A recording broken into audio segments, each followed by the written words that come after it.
Hello, everyone. A little adjustment here. Sue.oneschuk here, continuing the workbook lessons of A Course in Miracles. And as always, thank you so much for being here. So today we're on lesson 159. And today's lesson is, I give the miracles I have received. And it says, no one can give what he has not received. To give a thing requires first you have it in your own possession. Here the laws of heaven and the world agree. Again, I forgot to close the window. All right, I'm going to read that again. So no one can give what he has not received. To give a thing requires first that you have it in your own possession. Here the laws of heaven and the world agree, but they are also separate.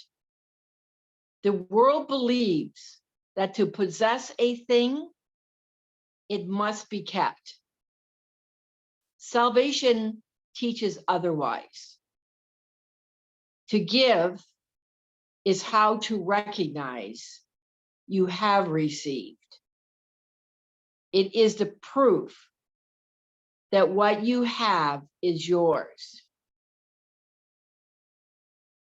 It says you understand that you are healed when you give healing, and you accept forgiveness as accomplished in yourself when you forgive.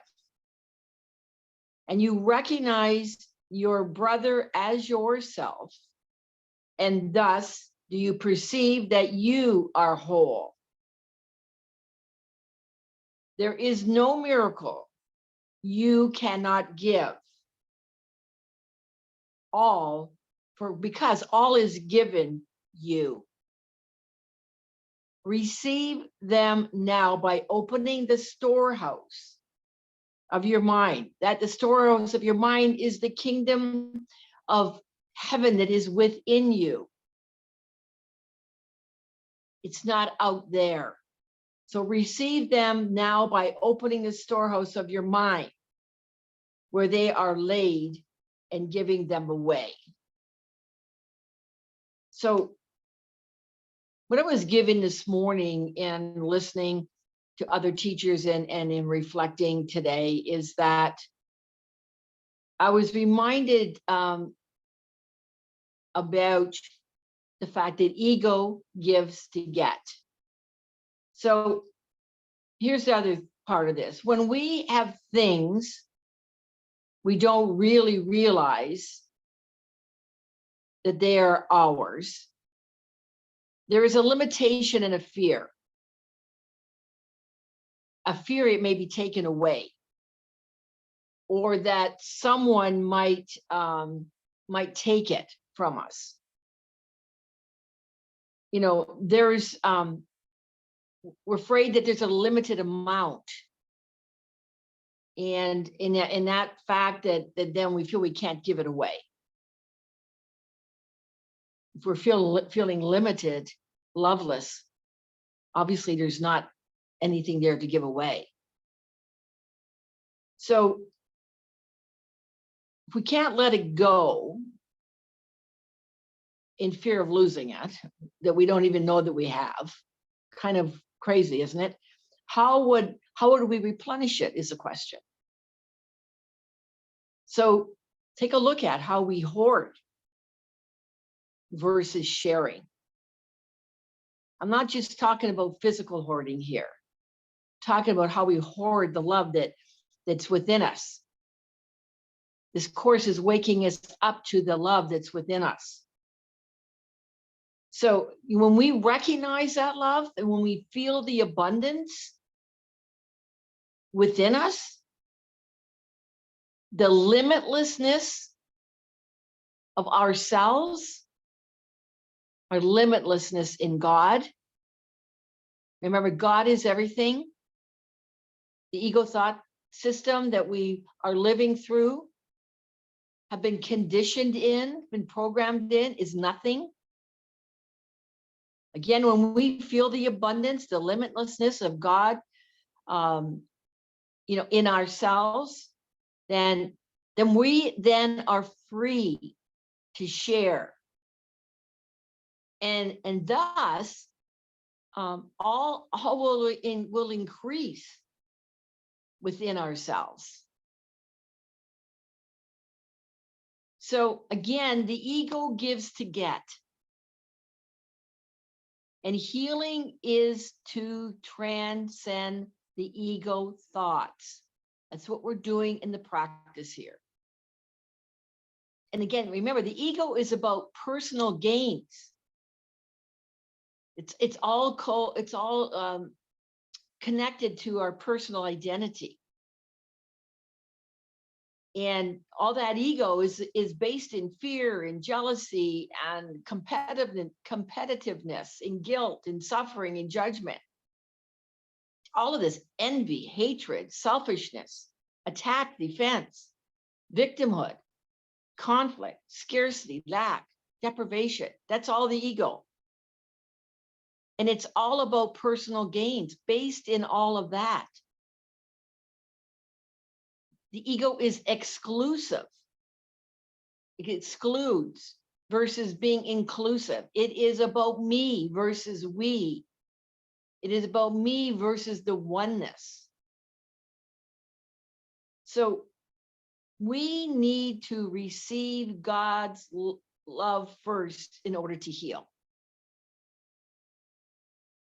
Again, it's all about the undoing of the ego, the undoing of fear, in order to be in that space of freedom to give. Because in true giving of love, there is no fear of loss. Again, the Course talks, I won't go into a lot of detail about that. The Course talks again about the special relationship versus the holy relationship. The special relationship is all ego-based. It's all about what can I get? And in a holy relationship, we already have. There's nothing to get. What occurs naturally is to extend love. So again, continuing on the lessons, I give the miracles I have received. And that is through the undoing of the ego and through our healing. So it goes on in paragraph 3 here, Christ's vision is a miracle. It comes from far beyond itself, for it reflects eternal love and the rebirth of love, which never dies, but has been kept obscure. We obscure it through the ego, the veil of the ego. The ego blinds us from this. Christ's vision pictures heaven, for it sees a world so like to heaven that what God created perfect can be mirrored there. So, in our perfection, when we are in touch with the love that we are, it'll be mirrored out there. We see it in our brothers and our sisters. We see it in the world because it's reflecting who and what we are conscious of and living into. So it says the darkened glass the world presents, the illusion, the ego, can show but twisted images in broken parts. And the real world pictures heaven's innocence. Christ's vision is the miracle in which all miracles are born. Christ's vision is their source, is the miracle source, remaining with each miracle that you give, and yet remaining yours. It is the bond by which the giver and the receiver are united in extension here on earth, as they are one in heaven. This is the holy instant. Christ beholds no sin in anyone. And in his sight, the sinless are as one. When we are aware of and conscious of our innocence, our sinlessness, our holiness, and we see it in our brothers and sisters, that is the oneness. That is the holy relationship. Because their holiness, our holiness was given by his Father and himself. It says again, Christ's vision is the bridge between the two worlds. Christ's vision is the bridge between the ego and God. And in its power, you can safely trust to carry you from this world. I'm going to say that again. And in its power, can you safely trust to carry you from this world into one made holy by forgiveness. Now, remember, forgiveness restores health and communication. This body is only a vehicle of communication. We're not the body. In all sickness, as a course brings to us, is blocked communication. It's not just bodily sickness here we're talking about. Again, it's the scarcity, it's the deprivation, it's the conflict, the confusion, the attack, the guilt. That's all sickness. And that all of that blocks communication. And in this, we block love. And again, love is to be extended. And when we're in that space of love, it's a natural extension. And when we are denying love, the love that we are, we've contracted. And thus we block love. And in that, we're in a space of fear of love. We fear God, we fear love. Because again, the number one problem is we believe that we're separated from God. So, in the fear of love, then again, we're not open. We're not open to receive God's love. God's love, which is limitless, abundant. It's abundant. And thus, we do not freely extend love when we're blocking all of that. So again, when we're blocking it, we're in the ego thought system. And then we're giving love. Take a look at where are you giving love to get love? Because again, we believe that we lack love. Coming from, the lack of love, I'm not worthy, I'm not deserving, I'm not good enough. So I'm going to read that again. Christ's vision is the bridge between the ego and God's, between the worlds, ego and God. And in its power, can you safely trust to carry you from this world into one made holy by forgiveness? And we do the forgiveness work, remember, with the Holy Spirit. Things which seem quite solid here are merely shadows there, transparent, faintly seen, at times forgot, and never able to obscure the light that shines beyond them. The light is always shining. The love is always present within us. This is the Holy Spirit's single gift, the treasure house to which you can appeal with perfect certainty for all the things that can contribute to your happiness. All are laid here already. All can be received, but for the asking. And here the door is never locked.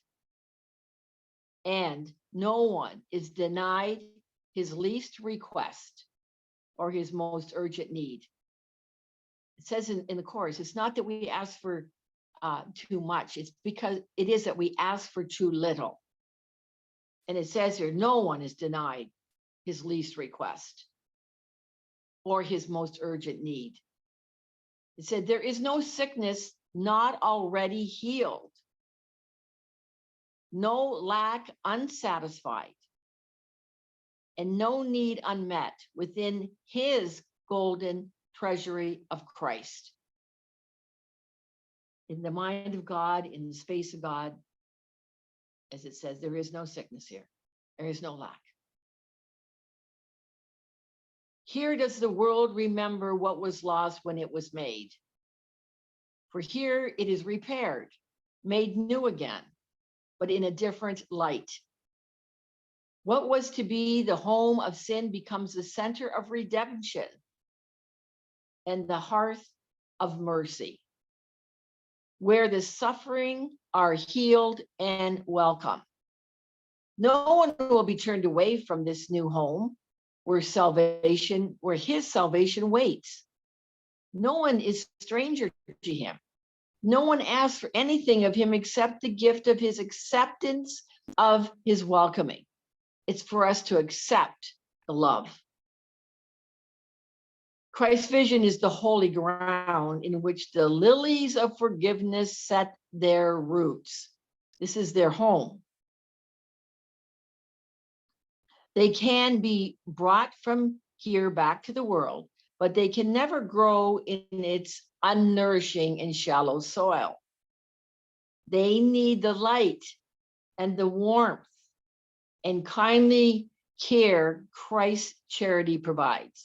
They need the love with which he looks on them, and they become his messengers who give as they receive.